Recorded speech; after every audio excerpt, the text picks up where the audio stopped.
Untitled Darryl. Could I have a quick drum roll, please?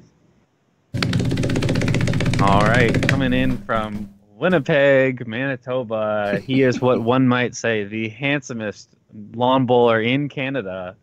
My great friend and great person, Rob Law. Good morning, guys. How's it going? Hey Rob, how you How doing? are you? Good. How are you guys doing? All good, man. You just asked us Perfect. that, Rob. Come on. Oh no, off to a great start. See, I think this could be the first and the last ever live guest interview, depending on how well this goes. Well, the first and last one with you, anyways. Probably, definitely. So, Rob, let's start this off with an easy one. I'll give you a softball here. Tell me, who is Rob Law today? Well, Rob Law today is currently a law student on reading break. So I'm currently at Dalhousie University in Halifax, but I'm back in Winnipeg for the week, heading back on Sunday. So right now that consumes a lot of my time. But beyond that, I'm still a lawn bowler at heart, even in the off season. So working hard away, but mainly focusing on studies right now, and that keeps me pretty busy for the most part. Right on. And I heard you say something there about still working in the off season. For people out there who maybe don't have quite the coaching that you do with the national team, what do you like to do in the off season to stay fresh for the upcoming season? Well, I think physical fitness is a big one. Just kind of staying active. So for me, that's just kind of a 20 minutes each day, some sort of routine, whatever it is. I like to change it up because I get a little bored sometimes. Sure. A lot of mental preparation or training and working on yourself. And really, the way I look at it is you're building yourself as a person either way. So it's kind of nice to work on whatever little aspects you want to touch on in your personal life, and they can translate over to bowling in a lot of ways. Awesome. Rob, so I mean, you grew up in Manitoba and playing in Manitoba. One thing I think I want to know, and hopefully other people want to know, is being in Manitoba, why did you gravitate towards bowls? And I guess after you got hooked, why do you still play? Yeah, I think, well, obviously I'm the classic story of my grandma brought me out. So shout out to Betty there. She got me into the sport. Shout out Betty Gundy. There you go. So she brought me out. I was about 9 years old. And by the time I was 12, I was hooked. And I think in Manitoba, it's kind of great. I got to play against some of the top level players for a lot of it. So that was awesome. Yeah, there's the picture right there. So I was pretty young, obviously, very young face too. But yeah, meeting people when I went away to Montreal the first time. I think Luke was there watching Jesse. Is that right? That's correct. Yeah. So, but to be there and meet everyone from across Canada, that's what really kept me in the game. The great friends you meet. Yeah, for those that don't want to know what picture he's talking about, it's a picture of Rob in his old Bowls Manitoba shirt. What was it, cotton? the horse blankets, yeah. Yeah. Buttoned up all the way. You can tell I had a lot of style back then. All three buttons done up, very good.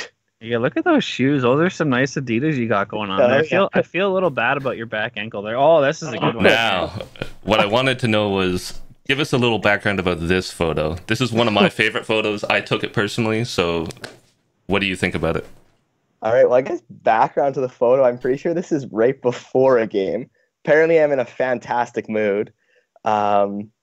Just put the sunscreen on, I guess, and looked straight into the sunlight, and you captured the great moment of me just squinting and smiling all at once in a beautiful fashion, I must add.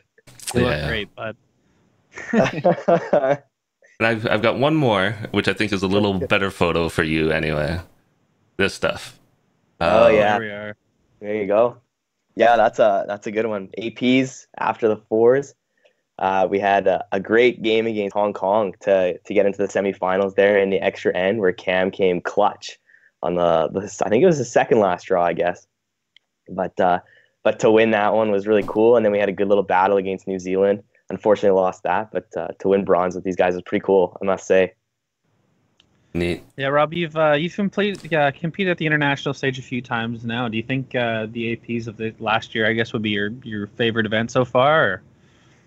It's definitely one of them. It was cool to kind of play with the big boys, I guess, for the first time. Was a neat experience and overwhelming at times. Also, I mean, to pair up with Bester to be for my first ever game with the big boys was pretty cool, I must admit, and somewhat of a surreal moment when you're growing up in Canada. Obviously, watching bowls, Bester's a big name, so yeah, to get that chance was really neat. It's got to be up there. I think going to play at the World Youth the first time with you actually would be one of a great experience too. To put that maple leaf on for the first time away from the country was pretty cool. Yeah, man, that was a good time. It was always been kind of neat, like our relationship. We kind of started around the same time and kind of grew up in the sport together. So it was neat to crack that stage with a friend and someone I've been around for a long time. Yeah, definitely. So Rob, having been to pretty much everything at every level, so you've played obviously in Manitoba, you've played provincially, you've played nationally and internationally. What are some of the things that you've taken away from those experiences that you think have made you a better bowler? I think the first thing is just confidence in yourself. Certainly that's something it's hard to have at each level, especially when you're breaking in. But the more familiar you get with it, the more iterations you get at each event, you become more familiar and are able to kind of perform and get in your own zone. And be trusting your own processes is a big thing. Knowing what you can do and what you're capable of.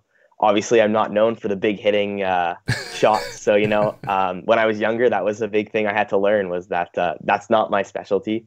And I needed to kind of focus on being better at just playing the draw game and really being consistent with that, and knowing that some people it's not as flashy as other people. I don't get the bomb like Luke or you, but I can throw a little sizzler once in a while, and that's having confidence in your own game is important, I think. Perfect. And Rob, I think you said something there about not throwing the bomb, and I think that actually worked out really good in your favor, because there's a lot of guys who I've known over the years who rely on the bomb, and they think, because they want to be a back-end player, so they always want to throw the big heater, and you've always been a kind of guy to stay away from it unless you absolutely need to throw it, and I think that's really good, because you've made it okay with yourself to stay as a front-end player, because just as much as the back-end, you're still part of the team, you're still winning games, so definitely. I think that's definitely an asset that you have. Yeah, I think in Canada especially, people are always trying to filter up towards the back end. But obviously, as you move up in higher levels, the front end, you can't hide any players on any team. So to have that strong front end is important. And Betty used to hate when I would throw a runner, so I'd get crap when I went back for throwing any sort of weight. Usually, I'd have to justify it. That's for sure. Rob, so how long have you been bowling for now, Rob? This will be either my 14th or 13th season, one of the two. Wow. I was trying to think of that today. Not bad. Not too bad. What would you say is your least and most favorite bowls moment that you have? Ooh, well, I think the least favorite moments have to be some of those hard losses. I think back to Winnipeg. What was it, 2018? When the under-25s were here, playing in the finals in your hometown. Obviously, you have some high expectations. The great Owen Kirby beat me that day. He played a great game. So curses to you, Darryl. Yeah, curses to you, Darryl, for doing a great job coaching, and congratulations to Owen, obviously. But that was a bit of a heartbreaker, obviously. And then I think Vancouver losing the final there as well. Those ones stick with you a little extra. But some of the great moments, I mean, off the green, there's been some great moments with people and getting to know people from across the country. But I think AP's getting that bronze medal and being able to walk up there and accept that medal has got to be a highlight of the career, though, so far at least.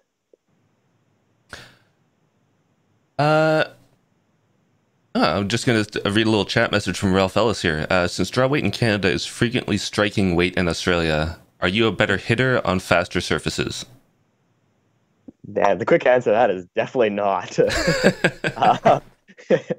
No, I still try and stick with the draw game in Australia. Well, as a front-end player, I definitely have to. But when we were playing in the under-25s, I stayed with a pretty heavy draw game.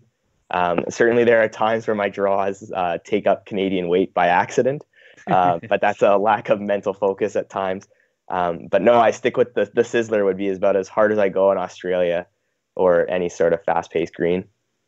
So for those of you that don't know, we've kind of coined the term the sizzler for Rob's drives, because they're not super rocket like fast, but they're not draws either. So they're kind of that middle in between weight where you're just kind of sizzling it down the green, right? It's kind of funny when you watch him throw them too, because most guys stand up a little bit straighter and get a little bit bigger backswing. Rob's is more of just like a push draw through the backboard. So it's all good. Whatever's effective, right, guys? Whatever's effective. Exactly. So Rob, we talked a little bit about bowls today. Sorry, I didn't mean to cut. Oh no problem. We talked a little bit about bowls today, Rob. What are some of your favorite activities you like to partake in outside of bowls? Maybe like if you're away at an event, you want trying to get your mind off the tough game you just had or a big win, just something to kind of get you back into like a regular mental state. What do you think is your favorite things to do outside of the sport? Well, definitely in Broad Beach, the go-to for me is a walk down the beach or just any sort of walk. I mean, the scenery around there is so beautiful, and I think sometimes when you get wrapped up in the game, you can forget how lucky you are to be away at such a beautiful spot. In Canada, I think it's finding some sort of niche thing. Quite often we're in kind of smaller towns or not necessarily the big cities. And so finding whatever's unique about those cities is always kind of one of my favorite things to do. And I think generally when we go away, we find a fun little spot to be in and make it our own for the week. And so returning to that is kind of a good way to do it for me. Awesome, man. With you having been around bowls for so long, I mean, you're still a young age, but you've been bowling for quite a long time. What kind of bonds and friendships and I guess community have you built up for yourself around bowls? And what has bowls meant to you as far as just having those relationships in Canada and maybe around the world? Yeah, I think I'm very fortunate for just to have such a network around Canada. I mean, obviously this year I moved out to Nova Scotia, and I needed to find an apartment even in April before we left, and I wanted to get it so I could text Jackie Foster, who's a Nova Scotia bowler. She looked at my apartment for me, actually. So to have that kind of support network and be able to go pretty much anywhere in the country at this point and be able to text someone and say, hey, I'm in town for a bit. Do you want to hang out? I feel very lucky to have that. And yeah, I mean, the friendships you make, we all share something that you don't get to share with a lot of people in your day-to-day life. And to have that passion in common it's something pretty cool, I think. And you take it for granted at times, having it for the last 12 years, but it's a pretty neat experience for sure. Now, when you started, Rob, you were a pretty young guy. I know myself personally, I was also young, and I went through a lot of, I don't know if we call it bullying, but a lot of trash talk, let's just call it, from other people outside the sport. Did you ever receive any of that from anybody, like whether it be friends or random people? Yeah, oh yeah. I mean, the classic is I thought that was an old person sport, and that's an unfortunate one to hear, but very used to it by now. But yeah, no, definitely a lot of times, especially in the summers when friends want to go away for to the lake or something as you're getting older. In Manitoba, that's a big thing. And for me, it was, I'm sorry, I got a bowl this weekend, or, I got practice or something like that. And it's hard to explain to people, but when you have such a short season, you got to make the most of it. And it came back to something that I really enjoyed and loved. And I won't act like there weren't hard times where it was really frustrating to be a lawn bowler, but ultimately you come back to that, you get out there and you just forget about it. Right. So. Absolutely. So, putting bowls aside for just a second, what kind of stuff do you do outside of bowls? Like when you're not bowling, when you're not, obviously you're in school, but when you're not in school, what kind of things do you do for fun and entertainment? What are your favorite things outside of bowls? Right now school takes a ton of my time up, but a recent thing I've been getting into, and I was hesitant to get into it, but I really enjoy it, is hot yoga, actually. So that's kind of my unwind routine. Yeah, it's I get lightheaded standing under the hot tub or like a bathtub sometimes. So I thought that would be no good for me. But you know what? I really enjoy it, actually. It's certainly a little different as well, but I mean, being a lawn bowler, I'm used to that, I guess. But no, I like to do that quite often. Whenever we're done reading, me and my roommate, I'll sit down, we'll watch a good episode of Live PD. It's the favorite show at the moment. All right. When I'm back in Winnipeg, definitely going to be checking out the Forks, and we have a new market called the Hargrave Market, which has got some cool little restaurants and a little craft brewery. So to go out there and unwind with some friends and catch up, that's usually I don't really have a routine necessarily, but but like to kind of catch up with people, mingle, and see who I haven't seen in a little while. Nice. Sounds like a good time. Now, Rob, do you play any other sports aside of bowls? Well, growing up in Manitoba, you also have to be an avid curler. So I picked up curling when I was in high school. I don't play in any leagues right now, but I've been sparing for a couple out at in Halifax. So that's been good. Beyond that, I'll dabble in some beach volleyball if that's Ooh. around. Nothing structured, or some frisbee or whatever. But nothing structured. Unfortunately, it's usually just lawn bowling or curling. Fair enough. So, I guess I'll jump back right into bowls. Being a young guy and being one of the youngest that's on the national team right now, what do you attribute your success? So coming up through juniors, through under 25s, getting into the development squad, and then finally getting into the senior squad, and obviously by some of the pictures you've medaled internationally. What do you attribute that kind of progression and your achievement so far? What do you attribute that to? Yeah, I think I got really lucky in the sense of not being a very good hitter growing up, and growing up with a coach that told me I needed to kind of play a draw game. So I spent a lot of time developing that over the years, and then I hope I'm okay to share this, but you and I had a great talk a few years back about how where our team needed the most kind of positional support was going to be that front end, and so ultimately it was a really combination of just focusing on that. And I think growing up as a kid, you always dream about having that last shot moment, right, where you can win the medal for your team and rah rah, all that. But ultimately, it's changing your focus from being maybe the best bowler there is to now something that I tell myself quite regularly is I want to be the best lead there is and best one out there for that. And that's something I strive towards now. And it's changing your perspective. I think that's really helped for me. And then really just focusing your drills on that. It can be fun to go hit a bunch of stuff, but for me, that's not building my game in the way that I need to. And it's certainly an important aspect to have in your back pocket, and you do practice it. But I focus a lot on those weight adjustment drills, consistency. The caterpillar is something that I do quite regularly, and just kind of getting back to the basics. I find that's something that I really find right before a tournament. Just go and work on the basics. Find that again, and then you can really rely on those as you go through the week. Very nice. That sounds like you got a pretty good head on your shoulders for what you're trying to do, Rob. It seems like you got you're pretty wrapped around what you're trying to get going there. What would you say sort of like your biggest goal or like your end goal in the sport would be? I think everyone wants to be able to get that World Bowls medal or the Com Games medals.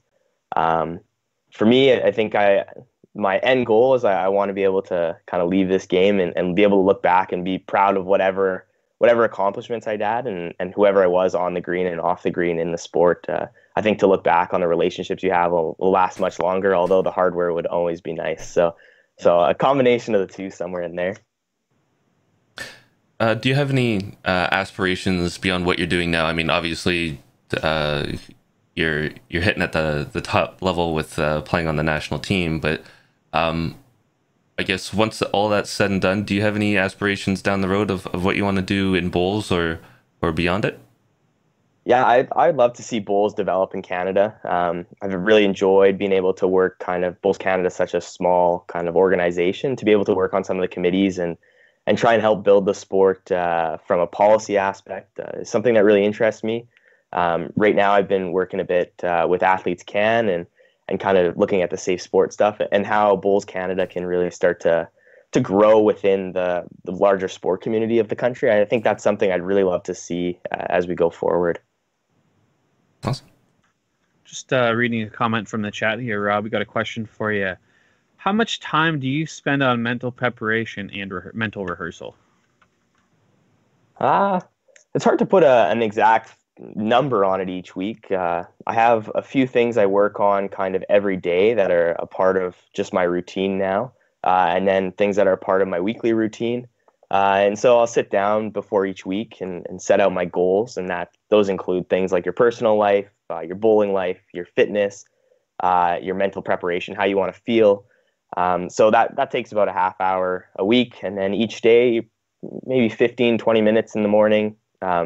I mean, the nice part about mental preparation is a lot of it is obviously up in your head. You can control your physical state to try and help with that, but really you can do a lot of that. My morning routine is kind of where I fit in a lot of my mental preparation and just kind of getting in that mindset and starting your day off right. It helps, I think, in my personal life and my professional life, but it also builds that kind of muscle almost for your bowling life.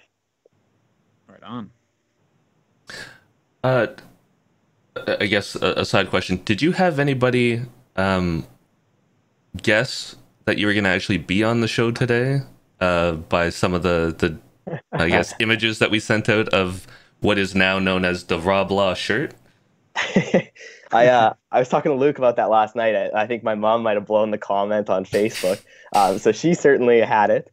Yeah. I didn't get any other ones, though. I don't know if anyone noticed, but that is certainly my go-to banquet shirt. Yeah, we were thinking going forward too to try and do something like that for every guest we can have on the show, and leave it open-ended for everybody out there to try and guess and see who it was. Like, I don't even know if anybody noticed the one from the first episode where Darryl put Ryan Besser's silhouette there. So yeah, I think it's a good fun thing for us to do, and hopefully we can trick some people, and maybe some people can crack the code and get excited if they're interested in the guest or whatnot. So we got John Seitman. He said, "I knew that shirt. A few interesting nights at the Australian Open last year." Oh no. Majors too, apparently. So Rob, your experience at the youth, when you went there for the first time, hitting those Australian greens for the first time, can you explain how you felt and let people know just exactly what the transition is and why it's so good to play down there?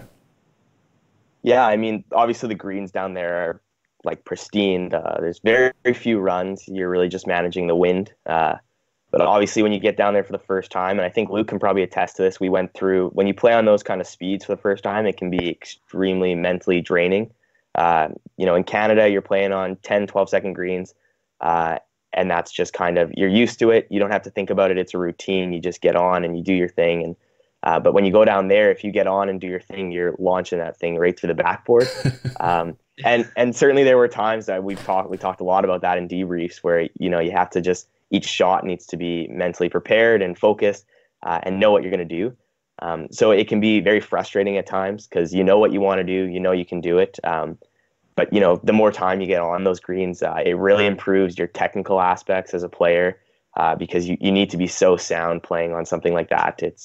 It's really a great experience, and I hope everyone who lawn bowls gets the chance to play on something like that at some point. It's a treat. Nice. Yeah, I have to agree with you on the frustrating point there, Rob. It definitely is frustrating. Like when I was down there, and you think and you're like, oh, I'll just go bowl like I'm at home, and then you can't do. It feels like you almost, like people say a lot of times, oh, I can't do anything right now, and it's like I can't do anything for days at a time playing on these greens because I just can't figure it out.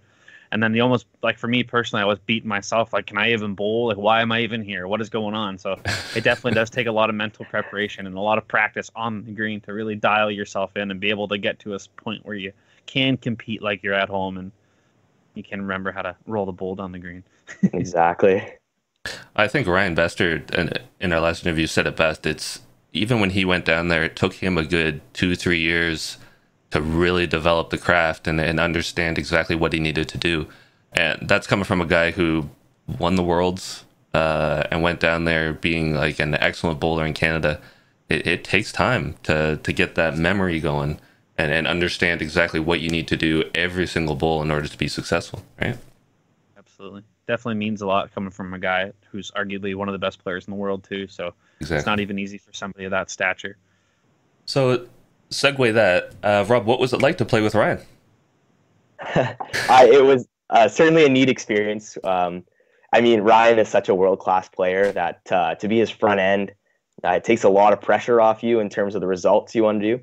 But at the same time, it adds a little bit of pressure because he can win the game, so you don't want to be the reason he doesn't. Right. So, I mean, you were our coach for that event, so you kind of know how that was. It was something that was, I think, a really great learning experience for me to see how he called the game.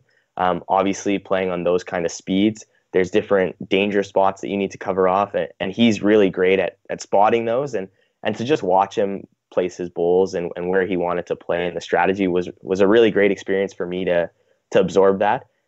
There wasn't a ton of communication, which was awesome. We had an inside joke that we would see how many ends we could go without having to say a word to each other, which of course wasn't actually what we were trying to do. But it was a lot of fun. A great guy. So yeah, a great experience all around. I'm glad you enjoyed your time doing that. It definitely would be fun for sure. Yeah. Well, Rob, I think we're getting to the time in the interview where we can flip it around to you. Do you have any questions for us? Ooh, that's a good one. Where do you guys want to see this podcast in the next 3 months?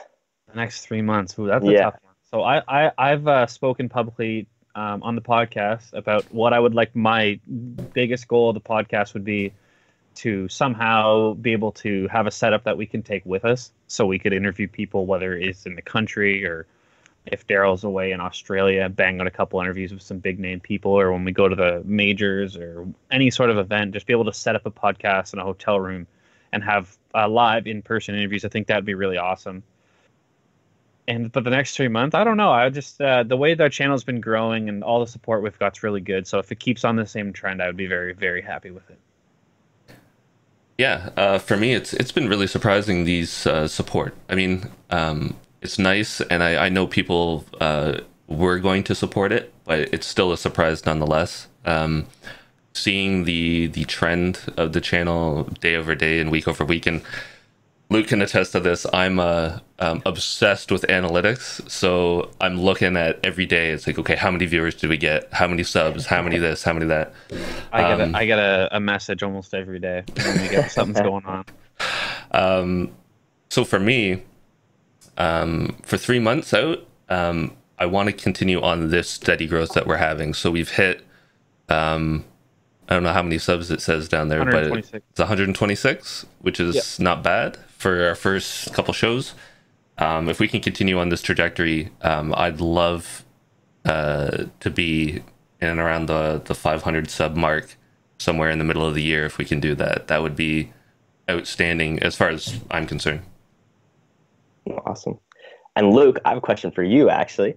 Actually, Darryl, this works for you too. Did you guys have a launching point that you felt like in your bowling career, that there was a time or some sort of lesson that made you like all the better the next time you came out, you really stepped it up, kind of thing? You know, man, mine's kind of weird. I'll have to throw it back. I think it was 2016 when did I win the under-25s, Rob? Was that 2016? It'd have been Vancouver. Yeah, 2015, I think. So whenever it was, 2015 or 16, I apologize, I can't quite remember. But I was at a point in my life and in bowls where I was going to quit. I remember I said to a lot of people, if I don't win a game, I won't be surprised. I was kind of done with it. I felt like I had nothing going on in the sport. I couldn't win, whatever. And then I show up to the majors, or not the majors, sorry, the under-25s, and we played the Forster-Lang pairs the day before, 2016. Thank you, John Siteman. And no. And so we're out there, and I remember saying to myself, if I lose all my games, I'm going to be a coach. Show up for the Forster-Lang pairs. I lost every single game. Did absolutely terrible. I played, it was the first time I had ever met Ozzie Chambers from BC, and I think he must have thought I was just garbage.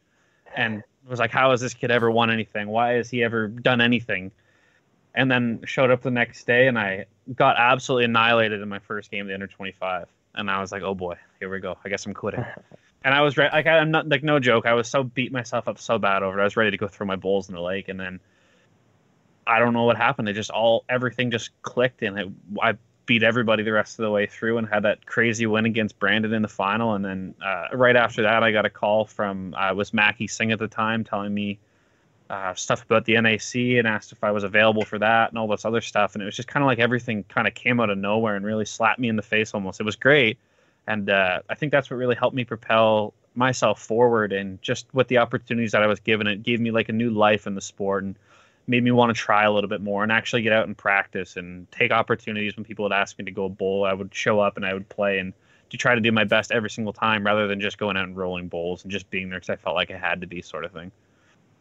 So that was a turning point for me anyway. For me, I don't think it's necessarily just one point where I said, "Holy shit, this is changing in one way or the other." I spent years without a coach, just learning from good bowlers, I guess, and I hit a point where I kept losing bigger games. So I was getting a little bit better, but I hit that point where I'd get to the provincials and I'd get annihilated. And I'd go to the provincials again the next year, I'd get annihilated. And switching teams would come and go, and I would still be around. And it just starts to beat down on you after a while. And I think at that point, I kind of focused on, and I think it might have been over the winter, I just kind of said to myself, where do I want to go? What do I want to do? Like, why am I just toiling around in the middle ranks? How do I get better? What do I need to do? And I started to just dive into books and information online and coaching, and that's where kind of the coaching came from. And I think through that, it just sparked me to say, you know what? Even if I can't do it myself, and I wasn't sure that I could at that time, I'm going to help other people. And I started coaching, and I started to build more relationships with people. I started to understand the game at a different level. And through that, things just started to take off. So I think it's just years of being beaten down and getting beaten by the Steve McCarahans in Ontario of the world and those kind of guys, that it was eventually like, what am I going to do to get over this hump? There's obviously a block right here that says you're not getting past. You can try, but you're not getting past. What am I going to do to break that down? And it was just taking it upon myself to find those ways to break through and get to the next level. So Darryl, I don't know if you've seen him here, but we have a couple questions for Rob in the chat here. All right. Shady Risk. Sorry, I apologize. Oh no. It says Rob is an all-star bowler. I have seen him bowl in Australia. Who has been your number one supporter in terms of your friends? Well, Shady is actually a friend of mine, so he would be a good supporter. In terms of friend groups, I'm shocked he's actually listening right now.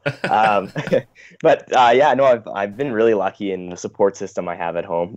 People have been really good. Obviously, bowling is a niche sport, and sometimes it's hard to take it serious if you're not in the sport. But people have been really respectful, especially within my support group, of how serious I am about it. I'd be at a loss if I didn't thank my family for everything they've done for me to make sure that I can play this sport, and all the times and the weekends they've given up to come watch me play and support me. I've been very lucky in terms of having a great support system in the game. And one more question from Shady as well. Rob, who do you idolize in the world of lawn bowls? Who is your Kobe of bowling? Well, you know what? I'd be lying if I said I didn't idolize the Ryan Bester. Having a Canadian go out there and make a professional Ryan go Bester. at it. Yeah. The Ryan Bester, not just Ryan Bester. Yeah. But yeah, no, I mean, to have someone come from Canada and make a go at it professionally was something that was really a neat thing to me growing up. I mean, you gotta respect the Alex Marshalls of the world, and those guys are top notch, and some of the shots they come up with are absolutely brilliant. So I don't know if I have just one. I think there's combinations of everyone's games that I really like to kind of pick and choose from. Awesome. Who do you think's been like the most? How do I say this? Do you remember when we were in Australia, Rob, and we met Nathan Rice, and I was just blown away? Yeah. Who has been that type of person for you? I don't know. There's been certainly what was it?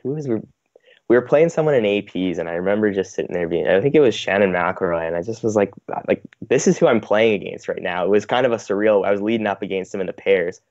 I think it was at Helensvale, and it was such a kind of like step back moment and be like, wow, this is who I'm playing against right now. It was kind of a cool thing.